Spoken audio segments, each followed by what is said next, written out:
Hello, everybody. My name is Cryo Golden, as we know, and welcome to the third week of Moonrise spoilers. Here's your compilation of last week's Moonrise spoilers, and let's get into it. Not to mention, also, we got some Shattered Star stuff in here. Now, most of the time, I don't really talk about too much of the Shattered Star stuff because most of it is, stuff we've already seen. However, there's been some new developments in the Shattered Stars that make me pretty excited. So first of all, let's talk about the main thing I want to talk about it from it is the stained glass, the new stained glass arts for the spirits. So far all we see is the Zaptor. However, the Zaptor does look quite fantastic. As we all know, I am pretty partial to the full art spirits from Shattered Stars pasts, but the new stained glass ones gotta make me look like a fool. They look so fantastic, and I'm really excited to get my hands on some of these. Right now, all we have is the Zaptor one, um, and honestly, I would like to get these in my hands. As we all know, I get 10 bundles of each, so I'm gonna have plenty when it comes. But I'm really excited to see these come. What I might do is I might these might end up just replacing the ones I currently have. Um, or who knows? These do look quite fantastic. I'm really excited for these. That's really all I want to talk about for the Shattered Star stuff. As we all know, all the other stuff, it's mostly just stellars and stuff like that. So I'm not gonna harp on it too much in this video. But I definitely just wanted to give that mention at the very beginning. But now let's get into the actual Moonrise spoilers. So first, we're gonna talk about spoiled fruit. Um, this card, unlike the other one, the one from the previous, which was the reverse burn one. This one I actually like a lot more than that one. It's first of all, it's a one cost counter rune Omni. This spoiled fruit can only be cast when an opponent activates a card effect that returns one or more spirits from their underworld to their spirit deck. Negate that effect and destroy that card. Now, one of the things I really like about this card is the fact that a lot of receivers, a lot of the really good receivers in this game do return spirits from Underworld to the Spirit deck. A lot of them are heals. Um, Dratagwa, prime example. Not to mention, the heal deck that we all know and love, is also out there, and that one also gets, pretty. That this I think will definitely do some stuff. I think this is definitely a card that, as the game progresses, I don't know if this is going to be one of those cards that is going to see more play or less play, depending. I think depending on how spirit efficiency plays out in the future, like if things get a lot more spirit efficient and cards do a if it leans more towards Yu-Gi-Oh, where every card does a billion effects, and that means that one spirit does a billion things. I think this card becomes a lot worse because that means having 20 spirits and using one, it doesn't mean as much as something in the past. I don't think this card is going to be as good. Um, or we kind of go into the more magic route, which I prefer. My opinion. I'd rather this game lean more towards Magic than Yu-Gi-Oh. In my opinion, I think I think cards should stay not doing a whole lot. Should stay on like one or two effects that aren't as impactful. I don't want too many one card combos.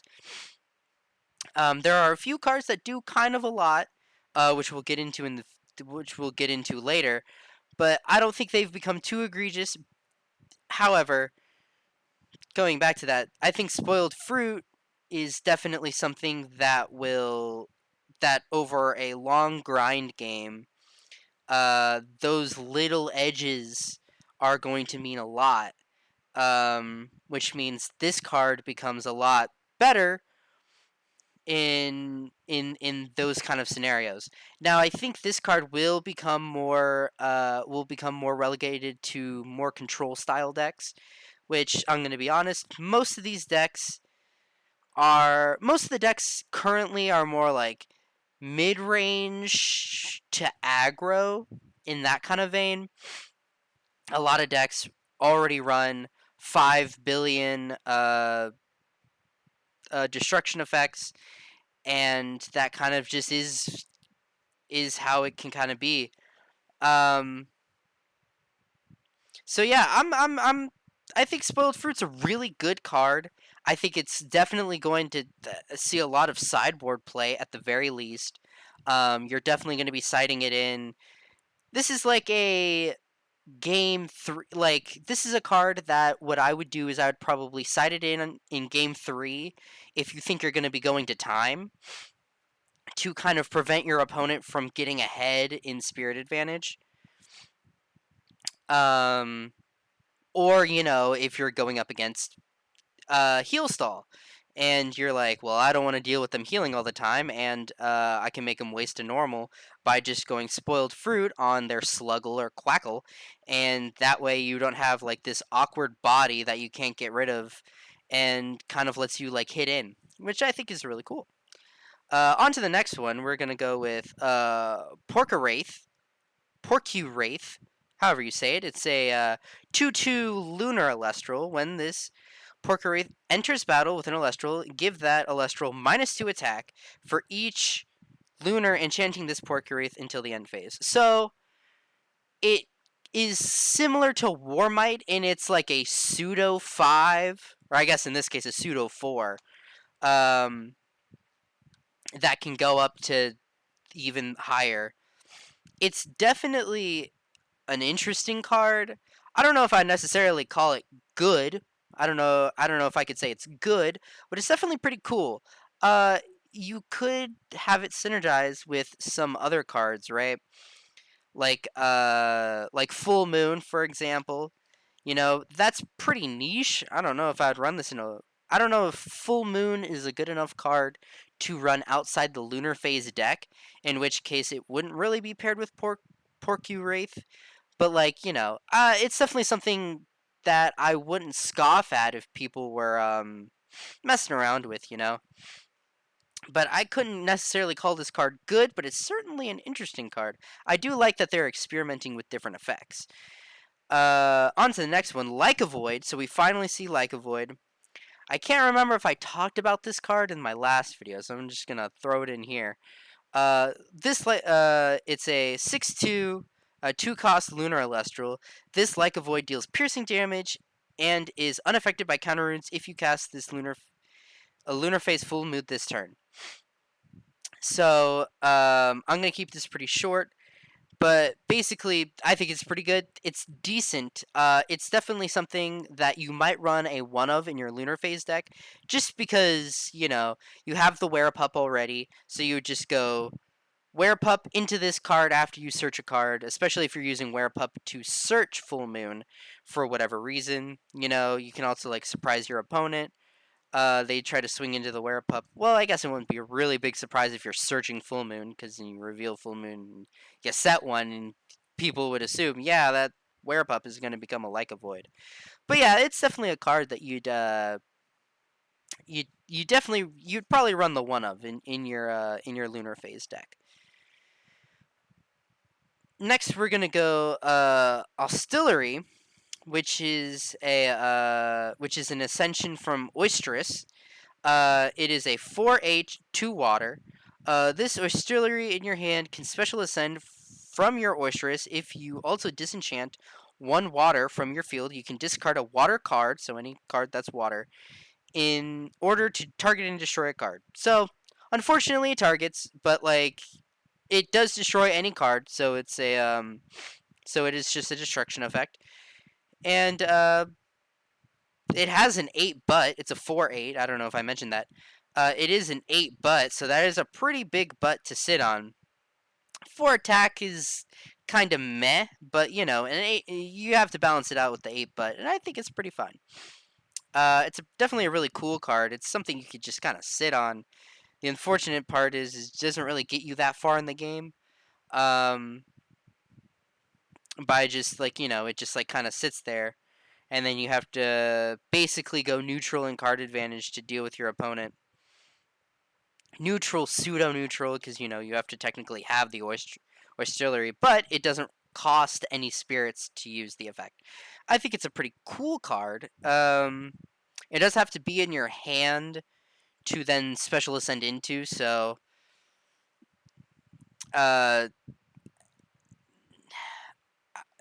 it not being searchable kind of is a little unfortunate, but it's definitely something that I could see play. You know, I think it's a pretty cool card. Nonetheless, I definitely would like to see people, you know, play around with it. Maybe in like a water control deck. Is it would be pretty good. Next is Starbit. Starbit. We're gonna talk about its next form in a little bit. Because its next form is in fact pretty cool. But it is a 1/1 water. This Starbit gets +2 attack for each water enchanting it, so it'll be a 3/1 technically when it's on the field. You can Nexus up to 2 water, so it's a Nexuser. When the Starbit has 7 or more attack during your main phase, you must either destroy it or special ascend it to Starbit Supernova from your hand or deck. So this card is really cool, especially because you can when you're going into the next one is pretty big, and I think it's really cool.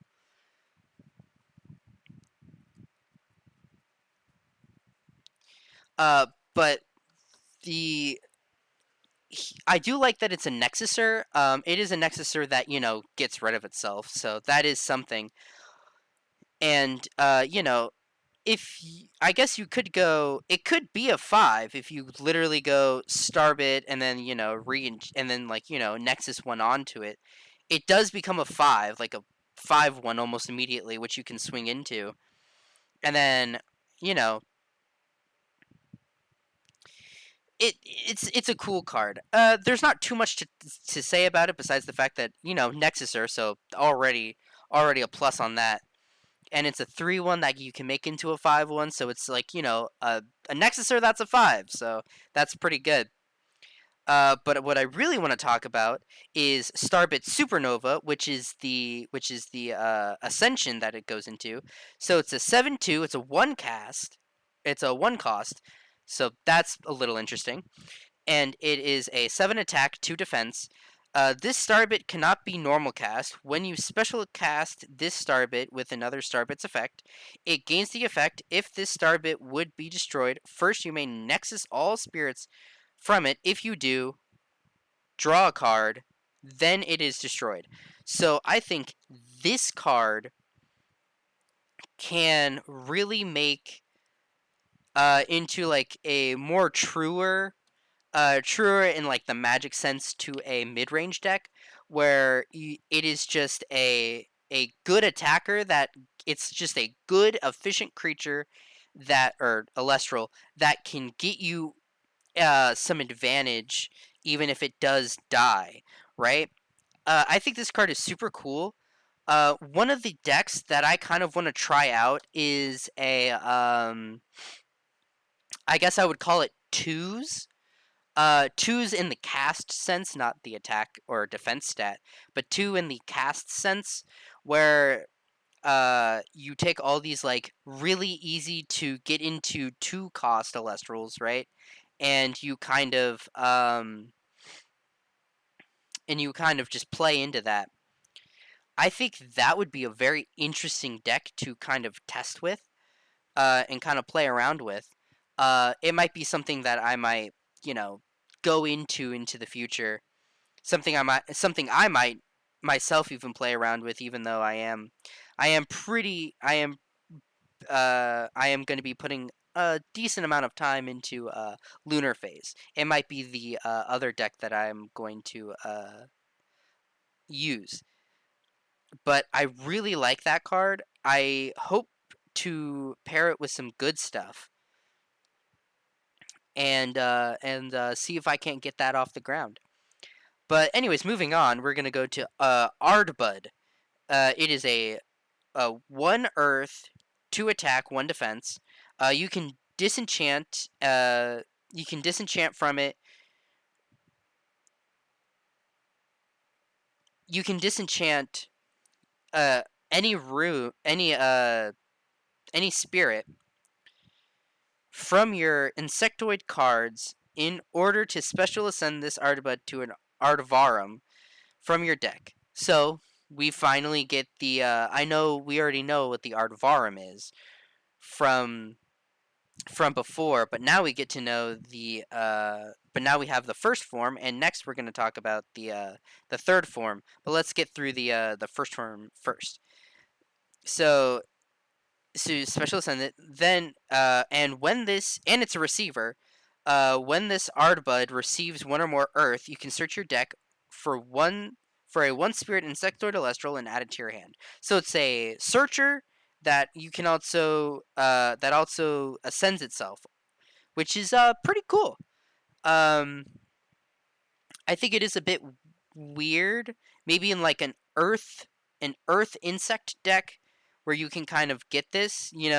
I mean, you could say like on cast, right? It gets it, and then do whatever. But I'm not 100% sure about something like this with something in like an Earth Nexus deck, just because of the fact that it's like it's a very small body, so it's not going to be able to stick around very often. Maybe it's something that you Nexus to kind of like maybe like in a lunar Earth, because as we know, Ardvarum is lunar Earth.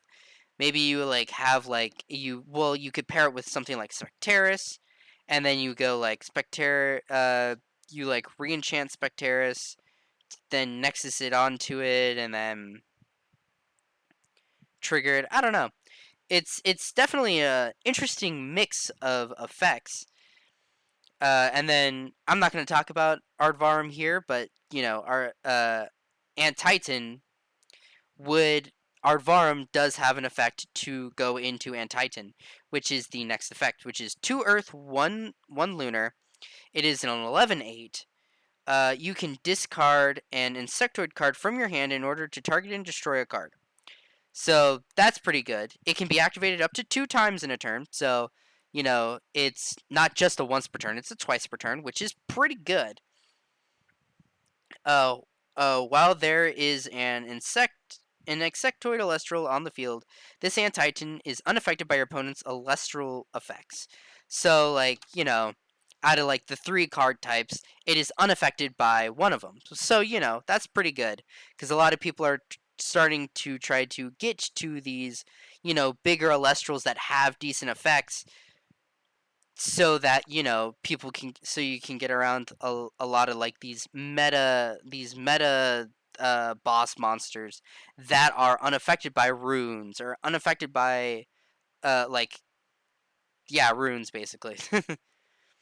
But this card's pretty good. It doesn't have any way to pump itself, so it is just an 11.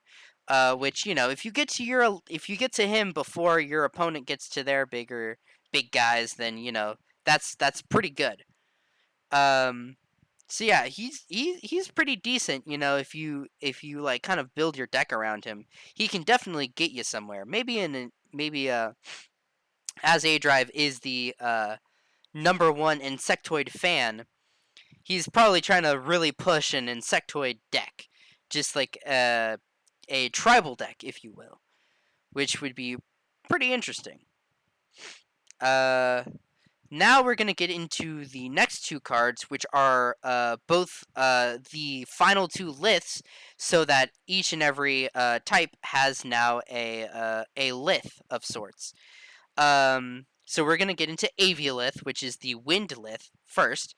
So it is a 4 attack, 6 defense. Obviously two cost Wind Elestral. This Aviolith can be normal cast with 2 Wind if an opponent has at least 2 face down runes. So this is another punish to having face down runes. Um, at this point in the game, I don't know who's setting 2 face down runes, especially when Moonrise comes out. It is very much something that is very like against.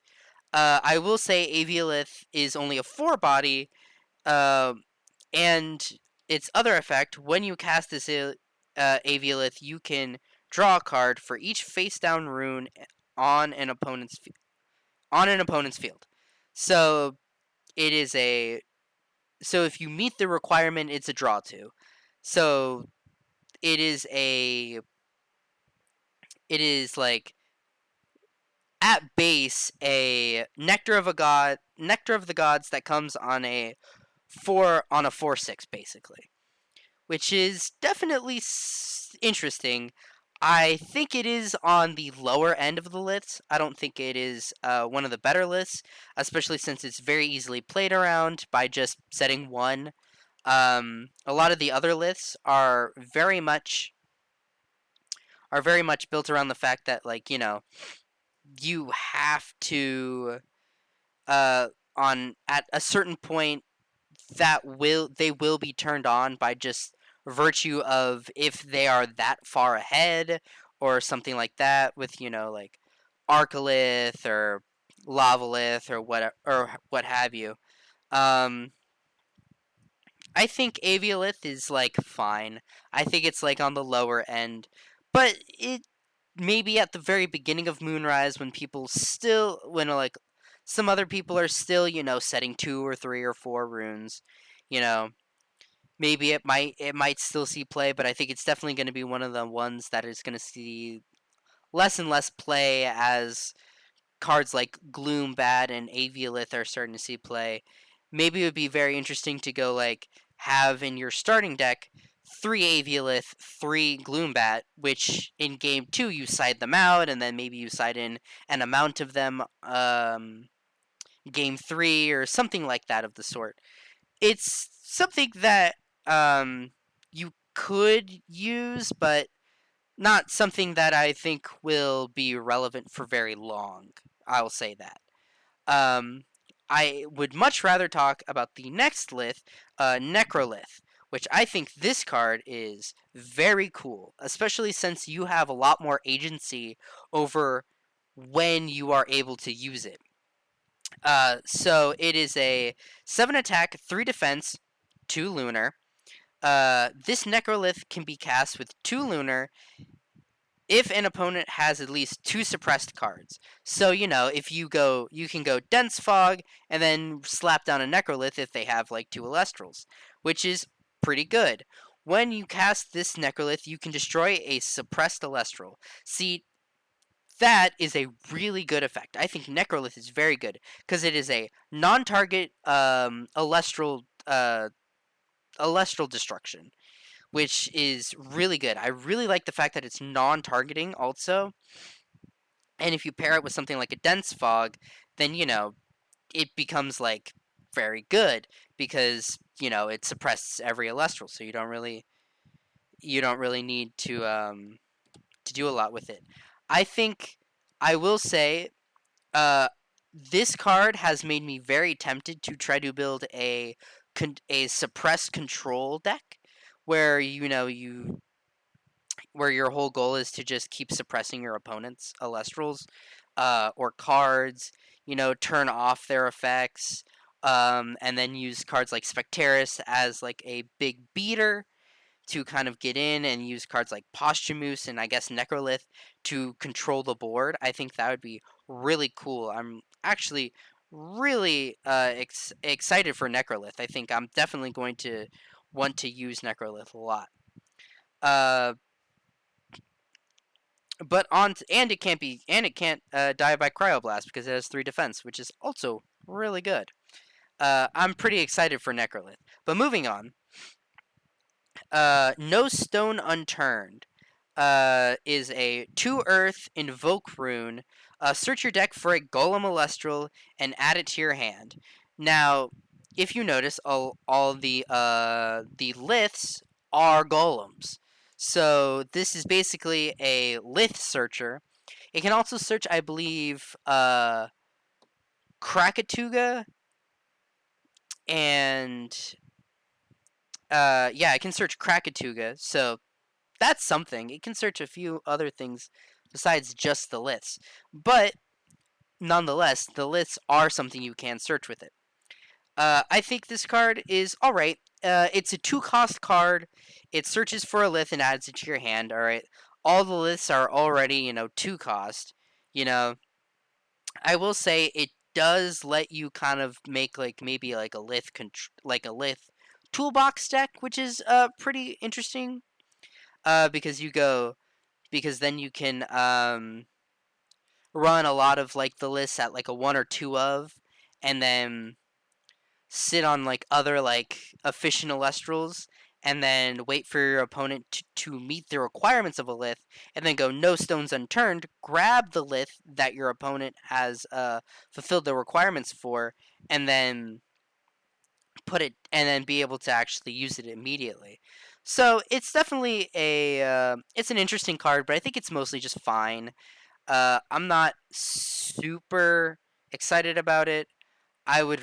I don't think this card is going to see a lot of play on maybe outside of like a Lith dedicated deck, but it's definitely something that's pretty cool.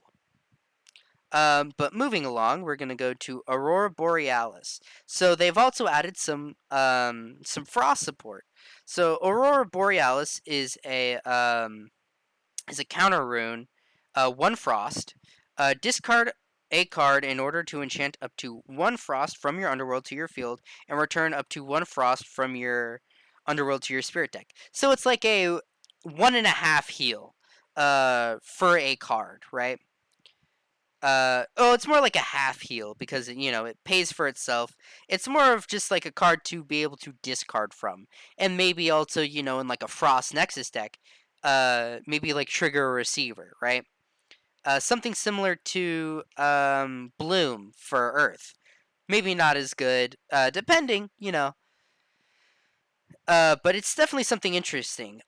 Maybe it could be good in like a Morfrost deck where some of your Morfrosts want to be enchanted with a few more frosts, and also it gives a discard for more frosts.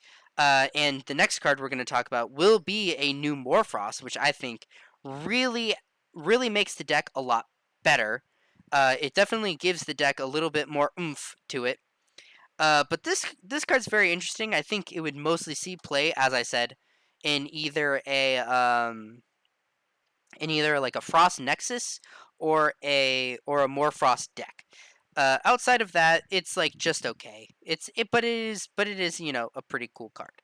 Um, let's get into the new Morfrost. This is Morfrost Scorpio form. So it is a 2/2 1 cost Frost, Morfrost.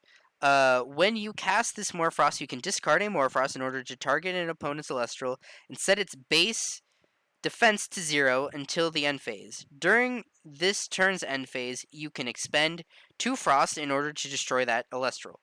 So this is like a non-targeting destruction effect in Morfrost. In Frost, right? And you would have to like run more frosts. It basically this card basically just goes in a Morfrost deck.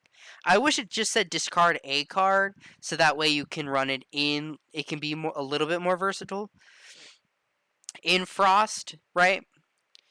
Maybe you could run it in more Frost decks than just more Frost. But this card does lock itself down pretty much to just more Frost, with its effects. But I think it's a really good Morfrost card. I think this card really puts some more power into Morfrost, and I think um, I think definitely could make this deck, you know, work a lot better, because I think right now the deck is kind of just okay. It doesn't really get you really far. The deck is kind of just something you run alongside. It's more of like a package than an actual deck. It's stuff you run alongside like the Cryo Scorch line, so you kind of just like, it's something to do until you get to Cryo Scorch, and then you kind of kill them with that, right? So this card makes it feel a lot more like, it can, stand alone as a deck. It gives it some more oomph, as I said. So I really like this card, and I hope to see more Frost decks because of this card. But moving along, we're going to go to Corvuscle, which is, the Nexus Forward of Corvashine. So it's a 2 attack, 4 defense lunar Elestral. It's a 1 cost lunar. When this Corvuscle receives 1 or more lunar, you can foretell 3 and exchange a foretell card with a card in your underworld. So we'll start off with the good. It's a receiver, so that's already good. Lunar Nexus, might actually be a pretty good card, especially with this. And the effect, when it receives one, is also really good. It kind of stacks your deck in a way that makes it seem pretty.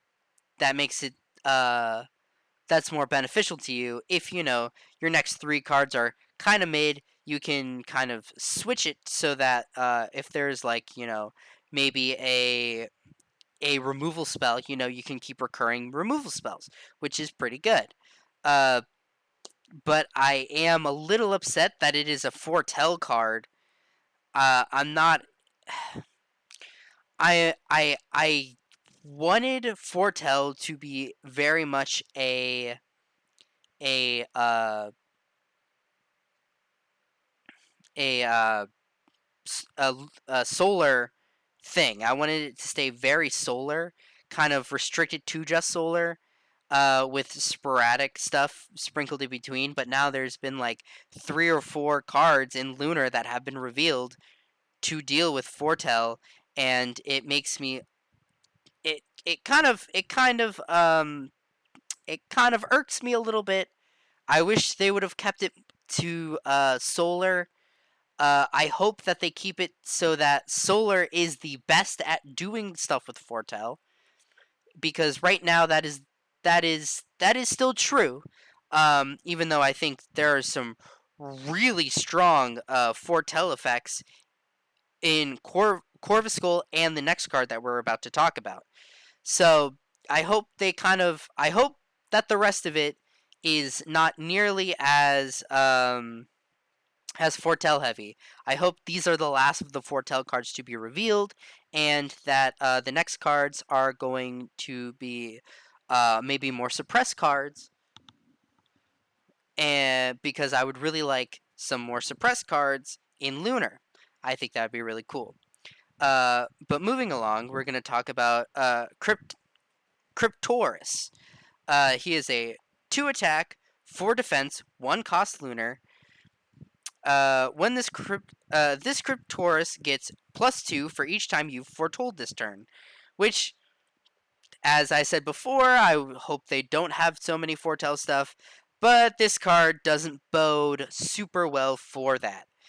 You can expend 1 lunar in order to foretell 3 and add any number of lunar Elestrals that cost at least 2 spirits foretold this way to your hand.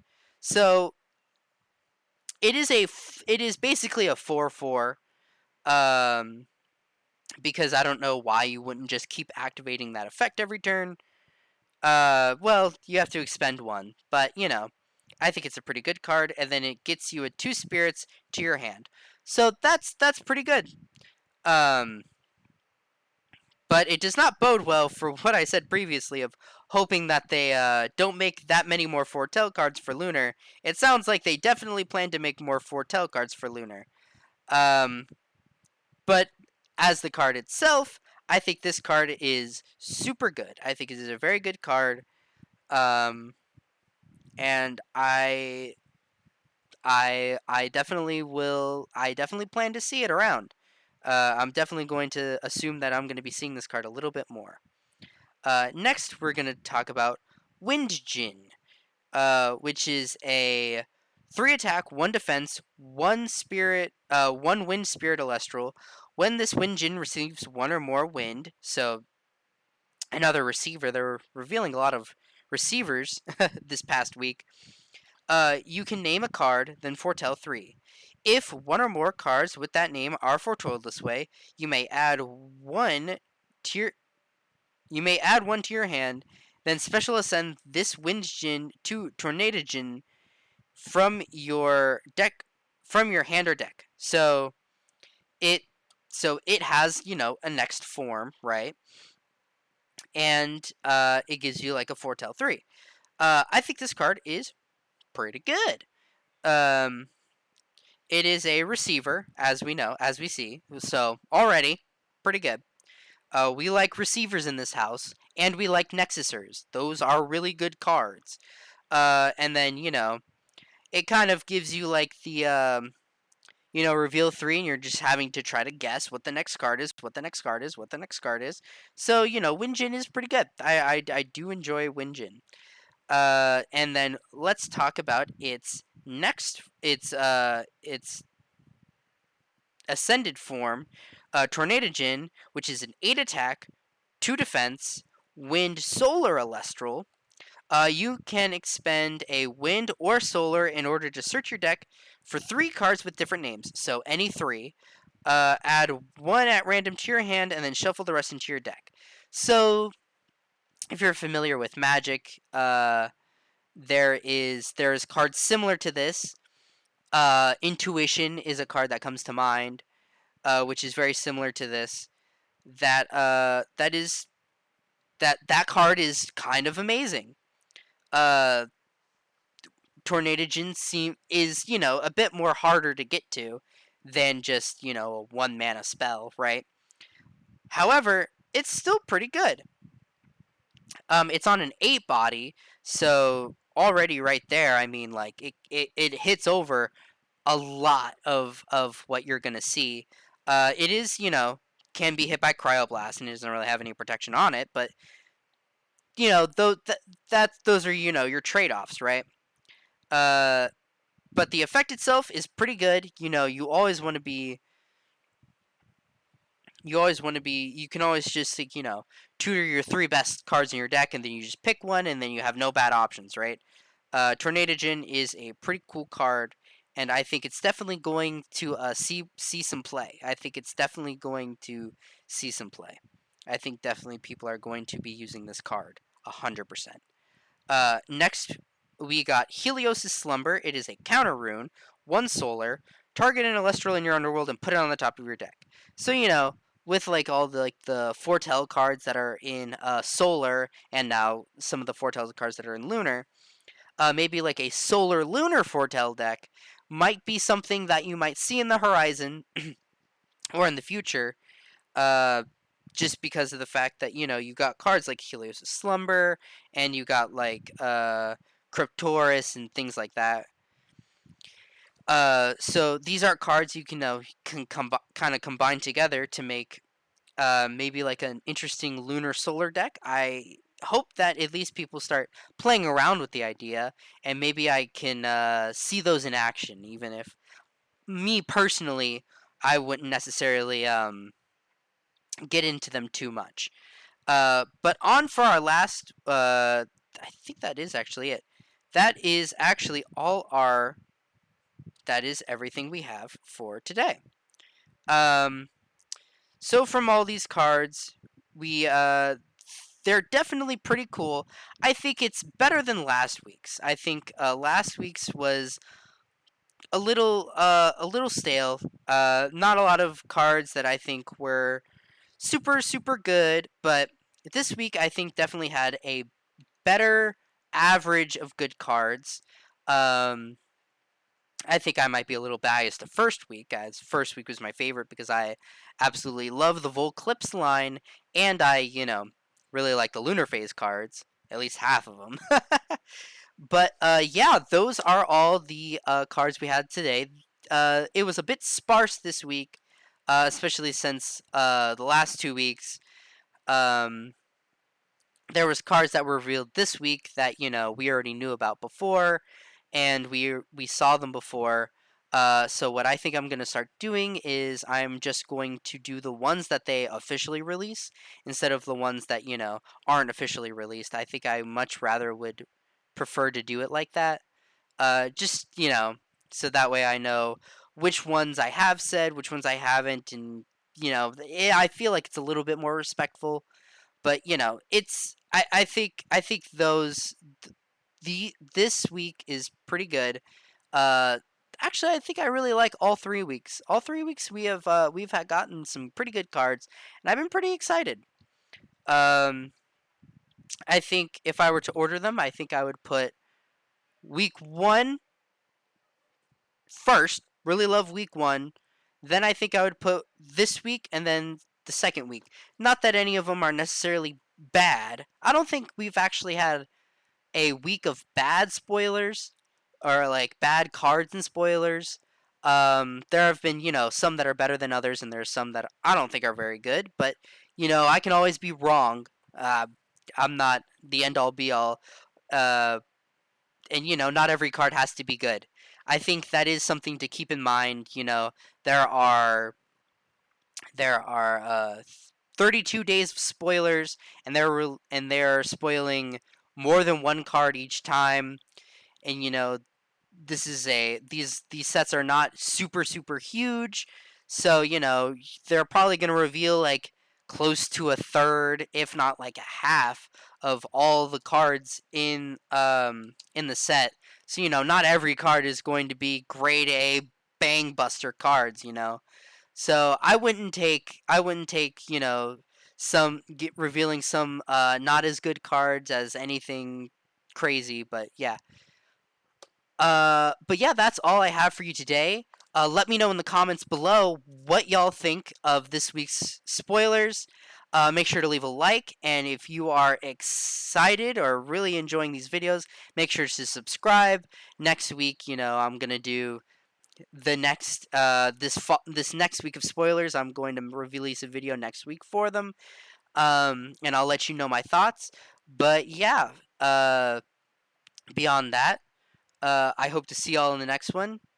And oh, before I go, um, I am planning to release a few other videos. I'm also planning to starting to try to stream more. I know I keep saying it, and I stream maybe once or twice, and then I fall off, and then I work 2 jobs, so sometimes it can get a little difficult. Um, but I try my best. I won't always be streaming Elestrals. A lot of the time, I'll be streaming other cards. So I might stream, you know, I might do something or other, but who knows? I might be streaming Magic. I might be streaming Yu-Gi-Oh. I might be streaming Elestrals. Come December 1st, I'm definitely going to be streaming a lot more Elestrals. I'll probably try to do some, box openings with some of the Elestrals box. I did just get a Kickstarter box, so I might try to be opening that on stream. Um, but yeah, uh, after that, that's all I have for you.